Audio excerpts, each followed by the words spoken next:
발톱 깎기, 귀 청소, 목욕 등은 반려견의 건강을 위해 꼭 필요한 관리죠. 하지만 이런 행동을 할 때마다 싫어하는 반려견 때문에 속상한 분들 많으실 텐데요. 사회화가 잘못되면 발생하는 문제, 세 번째는 관리 거부입니다.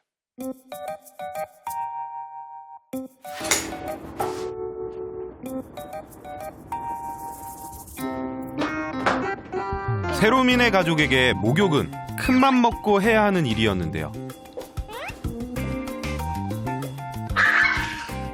세롬이 목욕하고 엄마가 맛있는 거 줄게요. 깎아.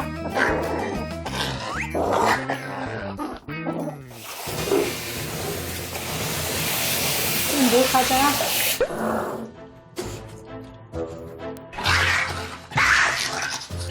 입 닦자. 눈곱 닦자.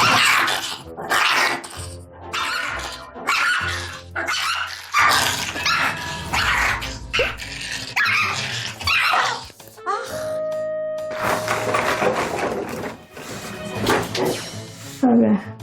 장갑 꼈으니까 망정이지. 말리는 것도 쉽지 않았습니다.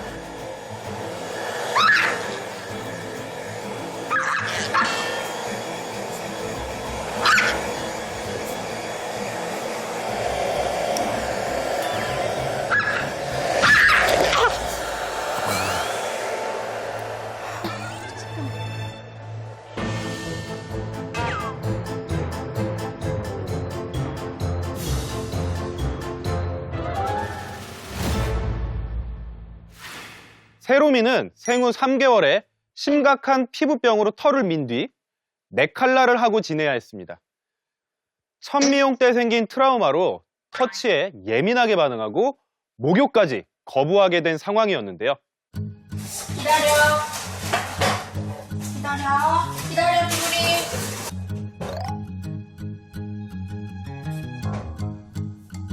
사회화가 잘못되면 발생하는 문제, 네 번째는 불안입니다.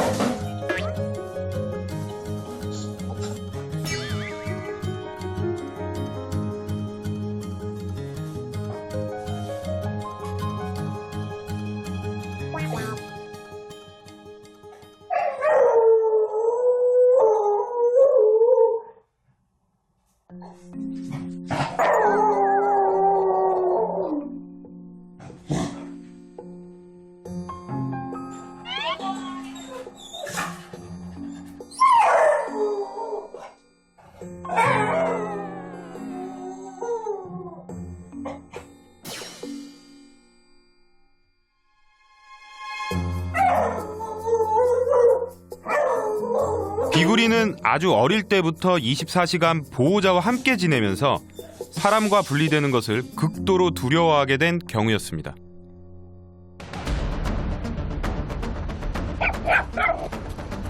짱구는 자동차만 보면 앞뒤 안 가리고 달려들던 것이 문제였는데요. 안녕하세요.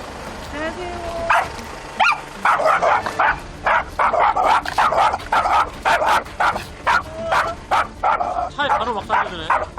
그러게요. 아유, 겁덥네. 힘내네, 짱구. 어? 짱구야, 그만.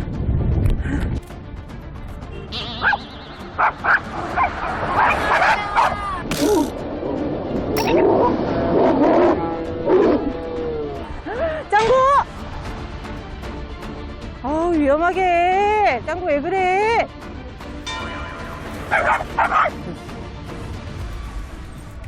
짱구,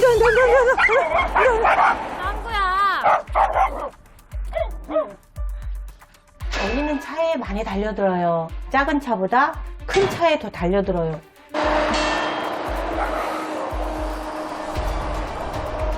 어떡해. 아픈가 봐. 달려들고 이러니까. 아우, 이 차가 오면서 막 달려들고 이러니까 이 아스팔트에 깔린 것 같아요. 아파요. 그래.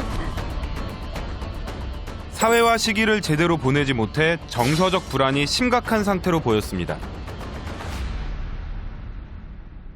저는 문제 행동을 보인다고 하면 가장 먼저 사회화 시기를 어떻게 보냈는지부터 확인하곤 합니다. 근본적 원인을 찾다 보면 사회화가 잘못된 경우가 많기 때문이죠. 사회화가 반려견의 문제 행동에 큰 영향을 미치는 만큼 구체적으로 어떻게 해야 하는지 궁금하실 텐데요. 그 이야기를 시작하려면 반려견의 탄생으로 거슬러 올라가야 합니다.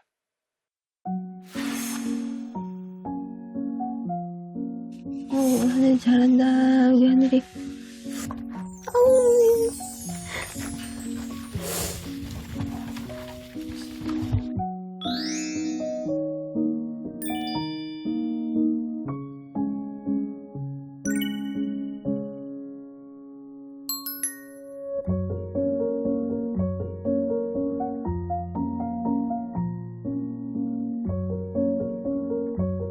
화면으로 보셨듯이 반려견들이 태어난 직후에는 눈도 못 뜨고 귀도 닫혀 있는데요. 생후 2주차가 되면 눈을 뜨고 귀가 열리기 시작합니다.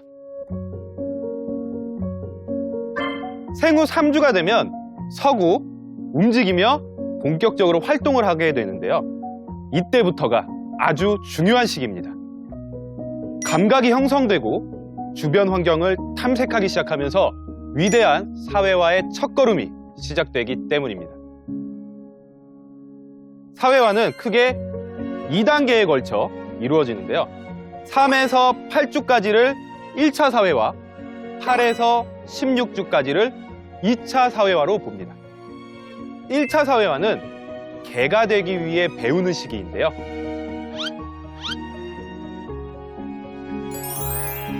정말 귀엽죠? 생후 3주를 조금 넘긴 녀석들입니다. 이때 새끼들은 어미와 함께 지내며 어떤 행동을 어떻게 해야 하는지, 하지 말아야 할 행동은 무엇인지 등 생존과 관련된 기본적인 것들을 배우고 정서적인 안정을 얻게 됩니다. 또 형제들과는 사회적 관계를 형성하기 시작하는데요. 함께 어울려 놀고 엎치락 뒤치락 경쟁하기도 하면서 무는 강도를 어느 정도로 조절해야 하는지 같은 개들의 언어를 비롯해 많은 것을 습득하게 되죠.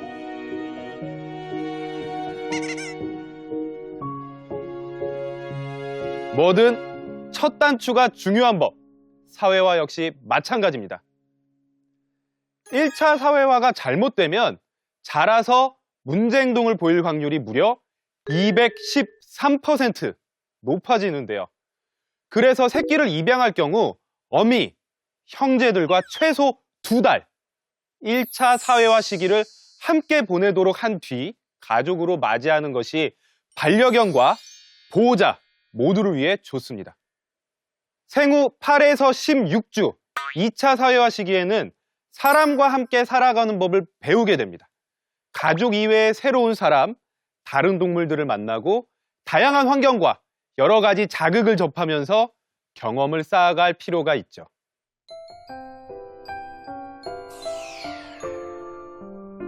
산속 바위 틈에서 태어났던 들개들 기억하시나요? 8주까지 어미와 함께 산에서 생활한 뒤 건강과 안전을 위해 보호소로 이동했었는데요. 그리고 본격적으로 2차 사회화 교육을 시작했습니다.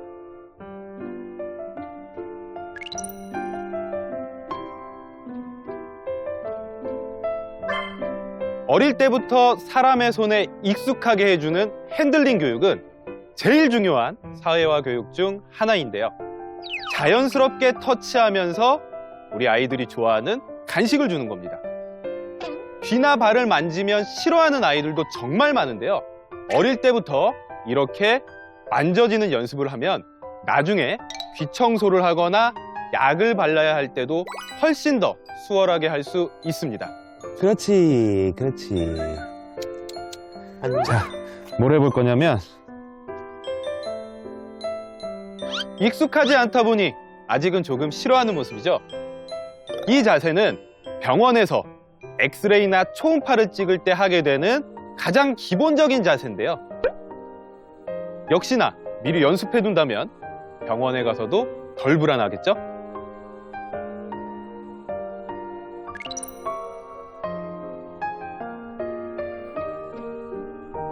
소리 사회화도 간단합니다. 그렇지. 봐봐. 스피커로 천둥 소리나 빗소리를 들려주면서 아이들이 좋아하는 간식을 주면 되는데요. 그렇지. 봐봐.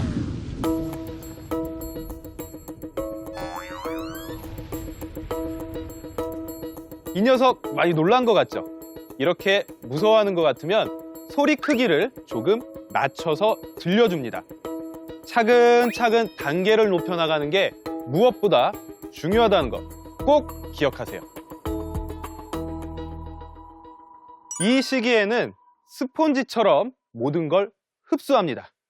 그래서 나쁜 경험도 각인이 될 수 있는데요. 경험의 양도 중요하지만 경험하는 것을 긍정적으로 인식시키는 게 더 중요합니다.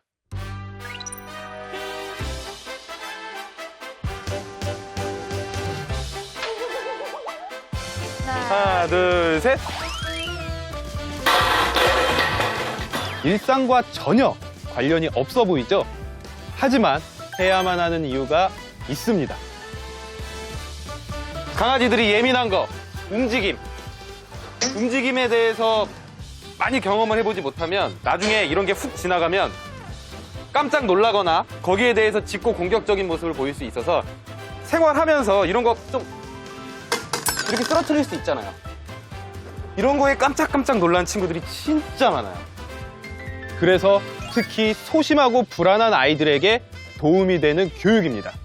나중에 커서 불안해할 수 있는 요소들을 재밌는 놀이처럼 미리 경험하게 해주는 거죠.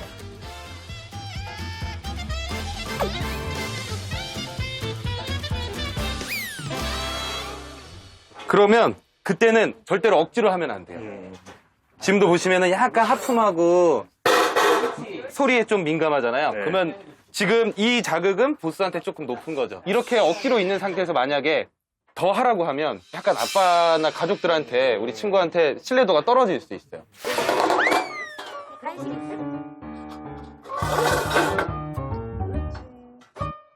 철판은 동물병원 처치실에서 많이 접할 수 있는데 철판을 밟고 간식을 먹으면서 감촉에 익숙해지면 병원에서 진료받을 때도 덜 불안하겠죠? 이 시기에는 낯선 것에 대한 두려움보다 호기심이 더 많습니다. 그래서 이때를 잘 활용해야 하는 건데요.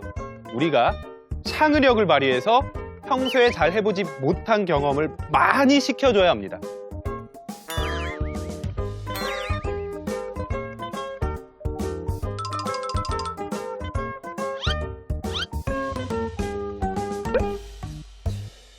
우리가 이런 소리, 오토바이 소리나 이런 거. 옳지. 자, 먹니? 그렇지, 옳지. 자. 오토바이 지나갔을 때 이 나이 때는 그냥 넘어가는 게 아니라 지나간 것만으로도 칭찬.